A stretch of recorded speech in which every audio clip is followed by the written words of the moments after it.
Para encontrar essa chave, primeiro precisamos entender a fechadura. E a fechadura é a arquitetura do cérebro tribal. A necessidade de pertencer não é uma fraqueza, é um dos mais antigos softwares de sobrevivência que nós carregamos. Milhares de anos atrás, ser expulso da tribo era uma sentença de morte. Então, nosso cérebro evoluiu para ser um mestre em detectar quem é dos nossos e quem não é. Ele faz isso através de sinais, símbolos e rituais compartilhados. Uma pintura no rosto, uma dança ao redor do fogo, uma história contada em coro. Hoje, a savana é de concreto e o fogo é a tela da televisão, mas o software é exatamente o mesmo. A camisa de um time é a pintura de guerra moderna. O hino cantado no estádio é o ritual que sincroniza milhares de corações numa única batida. O grito de gol é a celebração da caça bem-sucedida. O esporte é um simulador de conflito tribal com regras de segurança. Ele permite que a gente exercite esses circuitos primitivos de lealdade, rivalidade e identidade coletiva, sem o perigo real de uma lança. É por isso que é tão poderoso. É por isso que ele move multidões. Ele fala uma língua que o nosso cérebro mais antigo entende sem precisar de tradutor. Mas o seu cérebro, por alguma razão, não sintoniza essa rádio com o mesmo volume. Não é que o seu rádio esteja quebrado, ele só está sintonizado em outra frequência, uma que busca um tipo diferente de sinal. Enquanto o cérebro tribal prospera na clareza do nós contra eles, o seu estádio interno pode ser governado por um princípio diferente, o da complexidade. O do nós e eles, ou talvez o do o que exatamente somos nós. A sua mente não se satisfaz com a resposta pronta de um placar. Ela se alimenta da pergunta. Pense na última vez que você se sentiu genuinamente empolgado, com aquela eletricidade correndo por dentro. Onde você estava? O que você estava fazendo? Talvez fosse a madrugada em que você finalmente entendeu um parágrafo de um filósofo que parecia impenetrável. Aquele momento de eureka em que dezenas de ideias soltas de repente se conectam e formam uma imagem clara na sua cabeça. Isso é um gol no campeonato da compreensão. A dopamina liberada nesse instante não é diferente daquela que inunda o cérebro do torcedor na cobrança de pênalti. A fonte do estímulo é outra, mas a recompensa neurológica é a mesma. Ou talvez a sua vitória tenha sido terminar de escrever um conto, encontrando a palavra exata para descrever a luz do fim de tarde batendo na parede. Um esforço solitário, invisível para o mundo, mas que para você teve o peso de uma final de Copa do Mundo. A sua torcida era o silêncio do seu quarto. O seu adversário era a página em branco, a própria limitação da linguagem. E a vitória foi um parágrafo. Um único parágrafo que te fez sentir que você tocou em algo verdadeiro. É disso que estamos falando. O seu sistema operacional emocional não é movido por competições externas, mas por resoluções internas. A grande diferença é que o esporte oferece um espetáculo público de emoção. A vitória e a derrota são televisionadas, comentadas, compartilhadas instantaneamente. O seu campeonato, no entanto, acontece a portas fechadas. Ninguém transmite ao vivo o momento em que você depura uma linha de código que travava um sistema inteiro. Ninguém se abraça e chora quando você finalmente acerta a harmonia daquela música que você vem compondo há meses. A sua paixão é de natureza silenciosa. E aqui entra o paradoxo. Por ser silenciosa, ela é muitas vezes confundida com ausência. A sociedade tem mais facilidade em reconhecer e validar a paixão que grita do que a paixão que sussurra. Um homem adulto chorando pela derrota do seu time é visto como passional, conectado. Um homem adulto chorando com o final de um filme ou com a beleza de uma equação matemática pode ser visto como sensível demais, estranho. A régua que mede a validade das emoções parece ser calibrada pelo volume. A psicologia da personalidade nos dá uma pista. Um dos 5 grandes traços que nos definem é a abertura à experiência.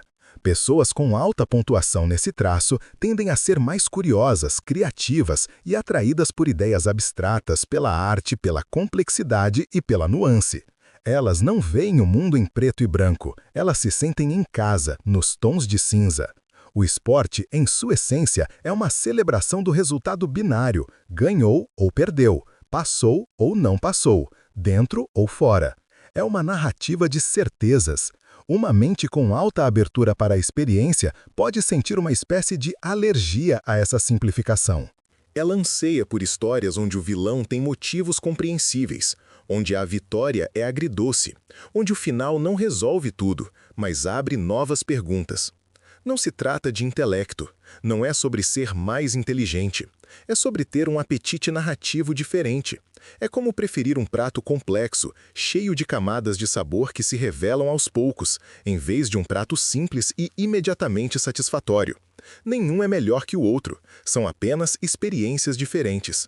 O problema é que vivemos em uma cultura que montou um banquete gigantesco do prato simples e te senta à mesa esperando que você coma com o mesmo entusiasmo que todos os outros.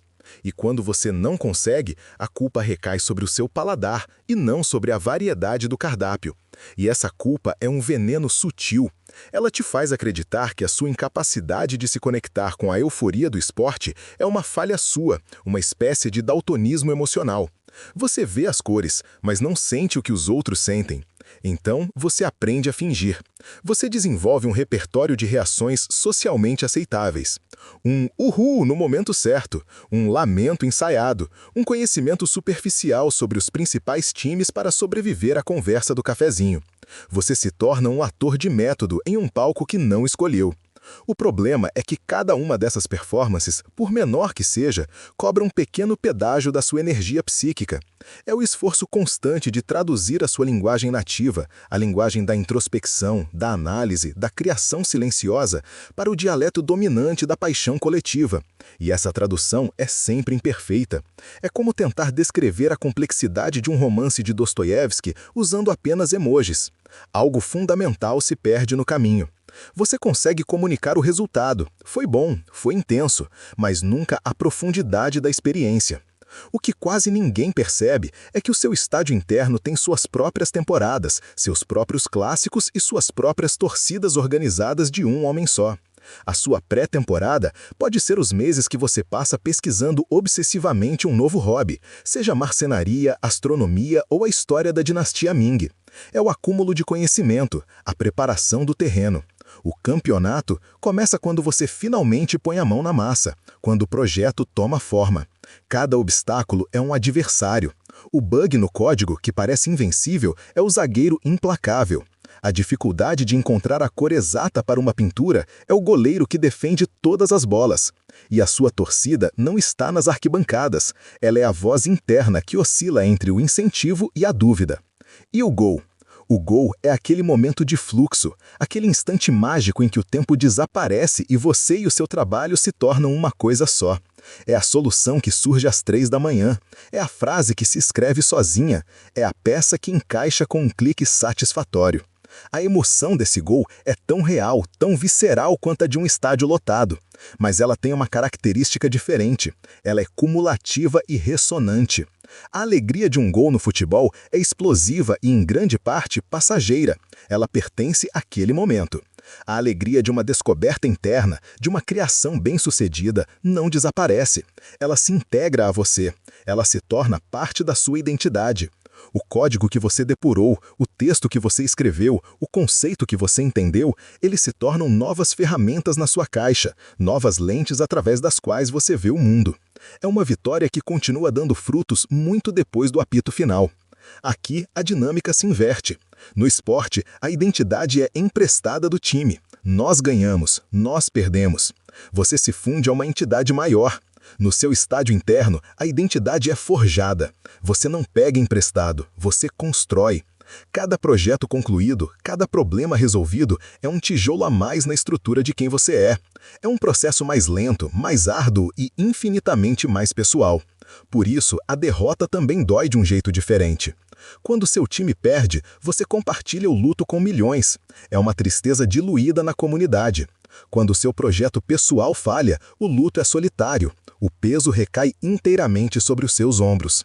É por isso que a sua forma de paixão exige um tipo diferente de coragem. A coragem da vulnerabilidade solitária. É preciso ter estômago para passar semanas, meses, às vezes anos, investindo sua alma em algo que não tem garantia de sucesso, sem o aplauso da multidão para te manter de pé nos momentos de dúvida. A sua mente não está buscando um troféu que possa levantar para uma multidão, mas sim uma verdade silenciosa que possa segurar para si mesmo. E isso muda tudo. Pense na última vez que uma pergunta te deixou acordado à noite, não por ansiedade, mas por pura fascinação. Uma pergunta sobre o universo, sobre a natureza humana, sobre a estrutura de uma história. Essa curiosidade incansável é o motor do seu estádio. Enquanto o esporte oferece respostas claras e imediatas, o seu cérebro se deleita na jornada da pergunta. Ele ama o processo de desmontar um problema, olhar para suas engrenagens, entender como ele funciona por dentro. A satisfação não está apenas em encontrar a resposta, mas em ter habitado a complexidade da pergunta. Isso nos leva à chave que mencionamos no início. A chave para transformar o isolamento em força não é aprender a gostar de esportes, é aprender a articular a beleza e o drama do seu próprio jogo. O problema não é que o seu campeonato seja menos emocionante, é que ele é narrado numa língua que poucos foram ensinados a entender. A maioria das pessoas aprendeu a gramática da competição física, dos placares e das classificações. A gramática da competição intelectual, criativa ou espiritual é mais sutil. Você precisa se tornar o narrador do seu próprio estádio.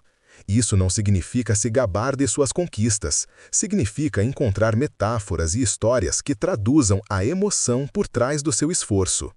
Em vez de dizer, eu consertei um bug no software, você pode tentar algo como: sabe aquela sensação de ter uma palavra na ponta da língua por horas?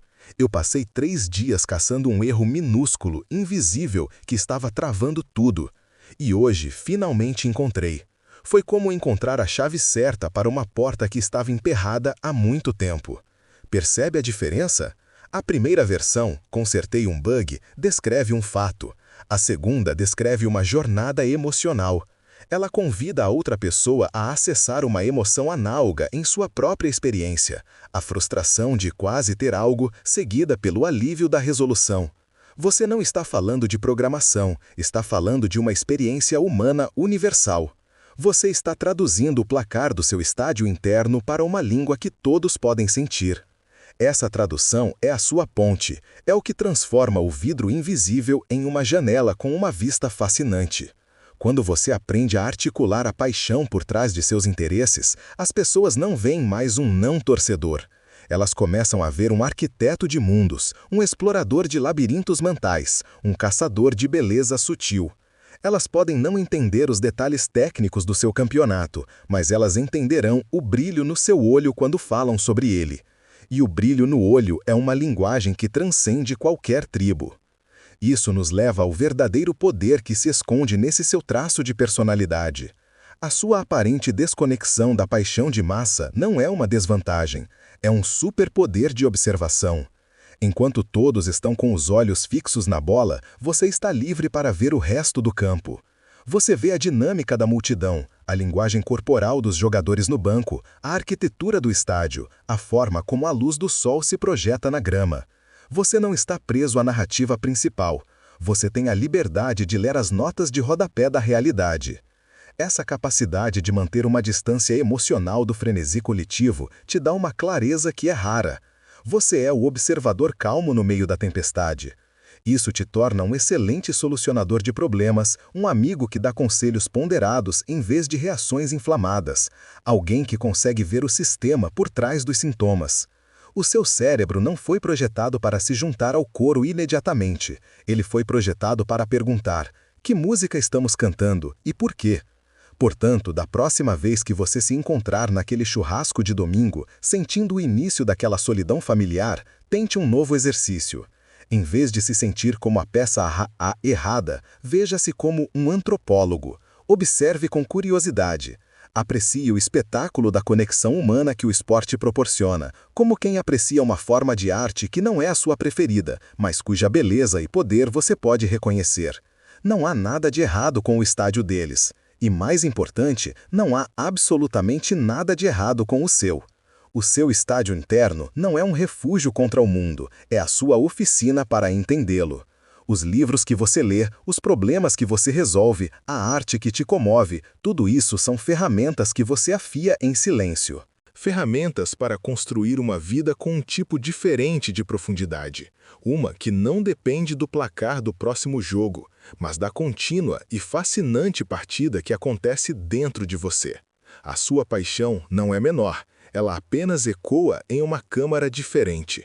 E talvez a maior vitória não seja convencer o mundo a ouvir o seu eco, mas aprender a amá-lo você mesmo, a ponto de o silêncio se tornar a sua mais bela canção. Você não precisa que o mundo valide seu campeonato.